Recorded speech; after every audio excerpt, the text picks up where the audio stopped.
ম্যাকাইতে 5 দিনের ম্যাচ 1.5 দিনেই শেষ হলো। বাকি 3 দিন ঘুমিয়ে শান্তদের বড় স্বপ্ন দেখার মৌকা এলো।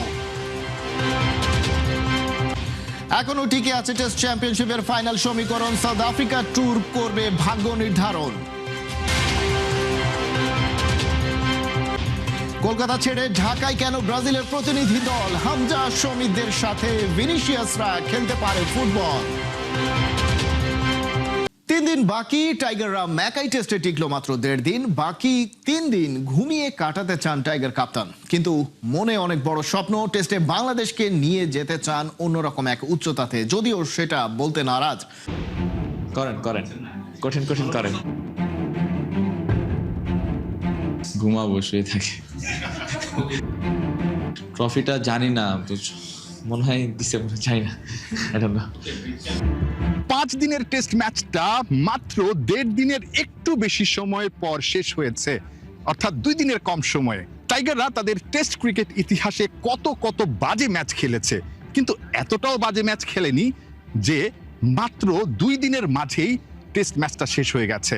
টাইগারদের ইতিহাসে এটাই সবচেয়ে কম সময়ে টেস্ট ম্যাচে হার। ঠিক 3 দিন, পাক্কা 3 দিন বাংলাদেশের হাতে বা ক্রিকেটারদের হাতে সময়।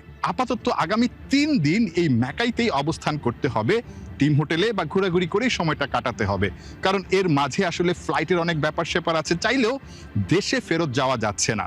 ঘুমাবো, শুয়ে থাকে।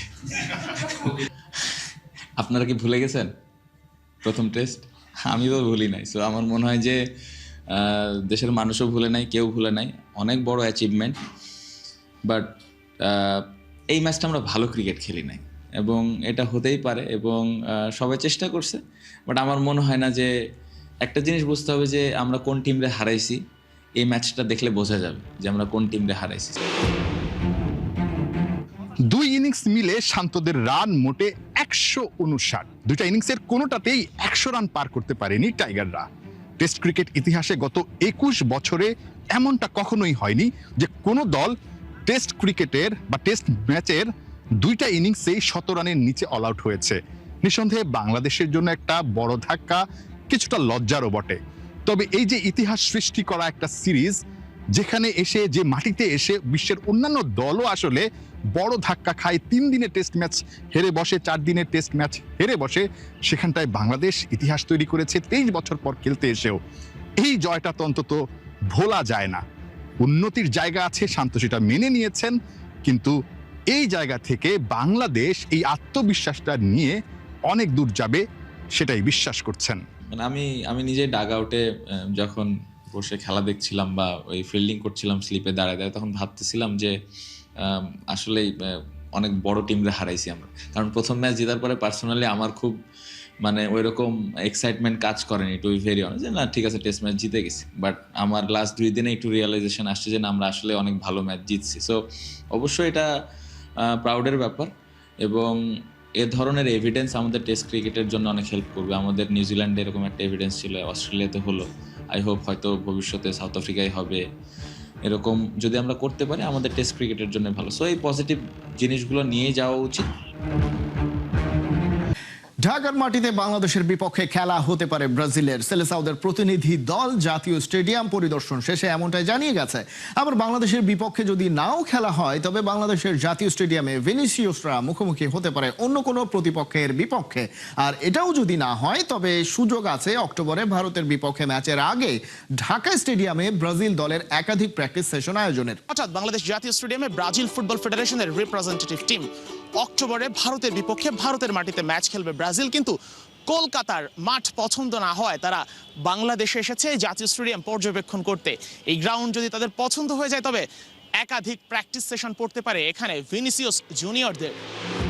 জাতীয় স্টেডিয়ামে ঢুকে খুঁটিনাটি ভালোভাবে পর্যবেক্ষণ করে দেখেছেন ব্রাজিল ফুটবল ফেডারেশন থেকে আসা 5 সদস্যের প্রতিনিধি। শুধু সচক্ষেই দেখেননি, নিজেদের মোবাইলকে ভালোভাবে ভিডিও করেও নিয়ে গেছে, যাতে দেশে ফিরে ফেডারেশনের বাকিদের পিচের কন্ডিশন তারা দেখাতে পারেন। শুধু মাঠ দেখলে তো আর হবে না, ড্রেসিং রুমের কি অবস্থা সেটাও তো দেখা চাই। ম্যাচ খেলুক আর প্র্যাকটিস সেশন, ড্রেসিং রুম তো লাগবেই। কোথায় বসবেন ভিনি, ব্রুনো, ক্যাসেমিরোরা, সেটা না দেখলে কি হবে? তবে একটা সমস্যা অবশ্য দেখা দিয়েছে। একদিনের সফরে এসেছে ব্রাজিলের প্রতিনিধি দল, কিন্তু যেদিন স্টেডিয়ামে তারা এসেছে তার আগের দিনই স্টেডিয়ামের এই ঘাসগুলো কাটা হয়েছে, যে কারণে একটু বোঝাতে তাদের সমস্যা হয়েছে বাফুফের। কিন্তু তারা সবকিছু শোনার পর নিশ্চিত করেছে যে আগামী 2 সপ্তাহের মধ্যে যেহেতু স্টেডিয়ামের সকল কাজ সম্পন্ন হবে, তো ব্যাপারটা তারাও স্বাভাবিকভাবেই নিয়েছে। প্রেস বক্স, গ্যালারি, গ্রাউন্ড সব তো তারা ঘুরে দেখেছে। ফিডব্যাক কি দিয়েছে সেটাও জানতে চাই। পরিদর্শনের পুরোটা সময় তাদের সাথে ছিলেন বাফুফের গ্রাউন্ডস কমিটির চেয়ারম্যান ইকবাল হোসেন। তার কাছেই পাওয়া যাবে সঠিক উত্তর। তাদেরকে আমরা বুঝিয়েছি যে মাঠের কাজ চলমান, আর হয়তো 2 উইক্সের মধ্যে আমাদের সম্পূর্ণ হয়ে যাবে। তারা ড্রেসিং রুম, তারা আমাদের পুরো স্টেডিয়াম ঘুরে দেখেছে। তারা আমাদেরকে আশ্বস্ত করেছে যে ঠিক আছে, প্রয়োজন হলে তারা আরেকবার এসে দেখবে। এই ওয়ার্কের পর তারা আরেকবার এসে দেখবে, এবং তারা আমাদের স্টেডিয়ামের পরিবেশ দেখে অত্যন্ত আনন্দিত এবং মুগ্ধ, তারা এটা বলেছে। কলকাতার প্র্যাকটিস গ্রাউন্ড যেহেতু ব্রাজিলের কাছে জুৎসই মনে হয়নি, তাই জোর সম্ভাবনা আছে ভারত ব্রাজিল ম্যাচের আগে ঢাকা স্টেডিয়ামের একাধিক প্র্যাকটিস সেশন রাখার। যদিও শুধু প্র্যাকটিস গ্রাউন্ড ভালো খারাপ ব্যাপার নয়, পেছনে ব্যবসায়িক উদ্দেশ্য অবশ্যই আছে। তারা বলেছে যে তারা বাইরের কোনো দেশের সাথে আমাদের এখানে গিয়ে নিরপেক্ষ ভেন্যু হিসাবে নিতে পারে, এবং আমাদের বাংলাদেশের এগেনস্টেও তারা খেলতে পারে। তারা তাদের প্রত্যেক একটা পরে জানাবে। তারা আজকে মাঠটা স্টেডিয়ামের পরিবেশ দেখার জন্য শুধু আসছে।